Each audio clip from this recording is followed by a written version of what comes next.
I ground my teeth. Aidan would never have had to deal with this kind of insolence. His presence alone had commanded respect. I remembered the way the lackeys had responded when he'd strode into the warehouse that first night. Terror had been in their eyes. Panic had spurred their movements.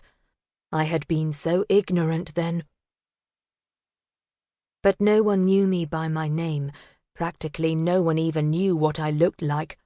I had been building my reputation from the ground up, and it hadn't exactly been a steady climb. Oh, sure, people knew about the fight that had gone down at Tyburn Tree.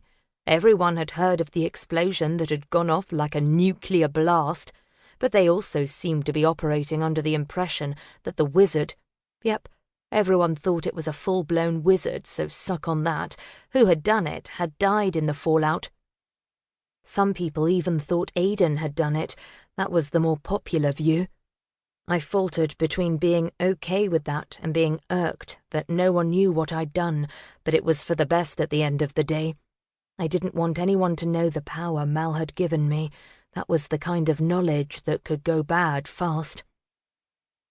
I have laid claim to this town and its citizens. No one kills here, I said. I kill here, he said. Well then, I'll kill you, I said with a blank gaze. I lowered my hands, wand gripped tight. I needed him to step away from the girl first, or else she could get caught in the crossfire.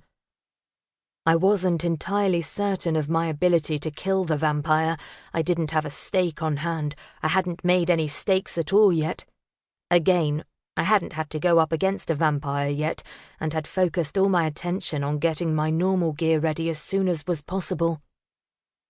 Using raw magic hurt like hell, and Foci softened that blow. He grinned, clearly willing to use the woman as a human shield, and did not step away from her. I'll give you to the count of 3, I said. 1. He didn't move, but I saw a flicker of indecision cross his face. He didn't know who I was, but I was a strong person with a wand in hand, clearly intent on kicking his ass. Apparently, he had started to take me seriously. 2. His lips drew back in a snarl, exposing his fangs even more, bending his head closer to the woman. I frowned, briefly wondering if he intended to bite her. I didn't want to find out. I flicked my wand towards his feet.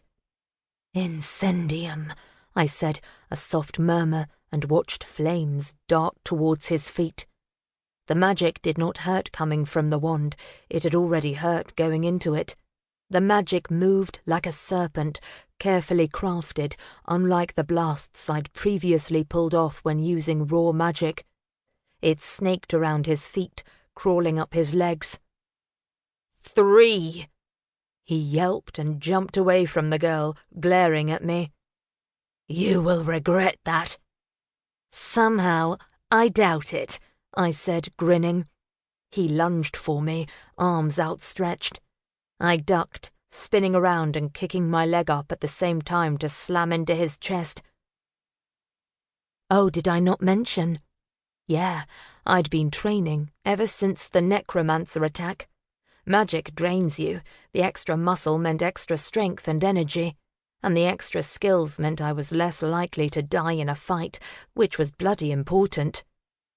Spinning to face him again, I took a blow to the chin, saw stars for a moment before I pulled my left arm back. Vis! I snapped out my arm, slamming my fist into his gut. He doubled over, spit flying out of his mouth and onto the ground. I looked down at him for a while, grim satisfaction on my face. I jumped, spun, kicking my leg out and using my momentum to smash into his face. Vis! I said at the same moment, invoking the tattoo on my ankle. I thrilled at the warmth that engulfed my leg when it activated, enjoyed the sound that was likely his cheekbone crunching.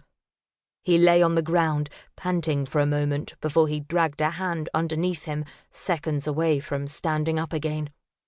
I yanked my gun out of the back waistband of my jeans.